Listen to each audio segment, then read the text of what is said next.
We've been a leader in banking for more than 100 years. You'll find us here, at home, on your phone, and everywhere you go. Renaissance Bank. Understanding you. Member FDIC. Equal housing lender.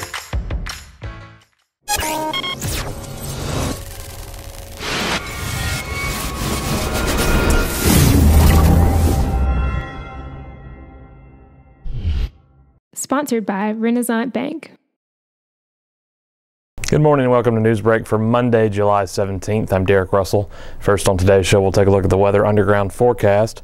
Today will be partly cloudy with a high of 92 and a low of 73 with a 20% chance of rain. And your 3-day outlook, partly cloudy for the rest of the week. Tuesday, high of 93 with a low of 74. Wednesday, high of 95 with a low of 75. And Thursday, partly cloudy, high of 97, low of 75 with a 10% chance of rain. For more weather, visit djournal.com/weather.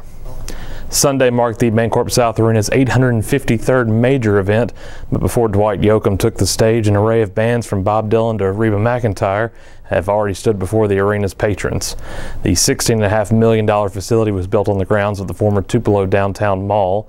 City leaders bought the building and 27 acres of land for about $3 million in 1988. A committee was formed to study the feasibility of an entertainment complex. The arena opened its doors in '93.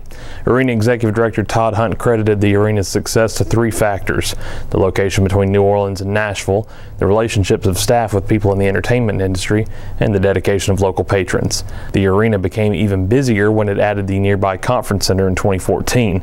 At that time, the number of events per year jumped from 100 or 130 to an average of 550. Read more about the arena's history in Sunday's Daily Journal and look for a story about the facility's future on August 6th. A dramatic decline in corporate tax collections has been the biggest cause of the state's budget woes over the past 2 years. In the 2015 fiscal year, corporate tax collections peaked at $714.1 million. That was 12.9% of overall collections. Those collections were $150 million less for the 2017 fiscal year. They were about 10% of the overall total. During the past 2 years, the legislature has passed almost 50 tax cuts that have taken more than $300 million out of the state general fund. Most of those tax cuts have been directed toward businesses. The Republican leaders say the tax policy they have pursued will eventually lead to an improved economy for the state and to a growth in the state revenue.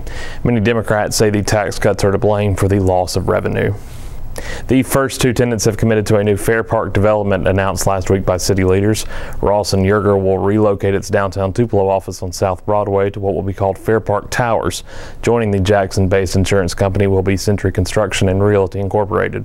Officials announced last week a public-private partnership between the city and Maloney Development Properties to spur additional commercial activity and entice new jobs into the downtown Fairpark district. A key piece of that development will be a new office and retail space. Maloney Development Properties, the patron company of Century, will occupy the 2nd floor of the 4-story office building. Century Construction will occupy a portion of the 3rd floor. Fairpark Towers will be built at the corner of East Troy Street and Fairpark Drive. And in sports, Tupelo Christian preps Easton Hood is making a name for himself even before this freshman year begins in the fall. Hood played for the Eagles this past season as they reached the Class 1A semifinals before losing to Smithville. In 2016, he made a diving catch that started a double play to help TCPS for its first state baseball title. Hood will travel to the USA Baseball National Training Complex in Cary, North Carolina on July 24th to 29th. He said being among elite players can teach him the mentality and the grit it takes to play at that level of baseball. Thanks for watching Newsbreak on this Monday. Don't forget this show is one of the many online offerings courtesy of the Daily Journal that gets you news off the page and on the go. You can also watch the Capitol View webcast with Capitol Bureau Chief Bobby Harrison today at 2 p.m. at djournal.com.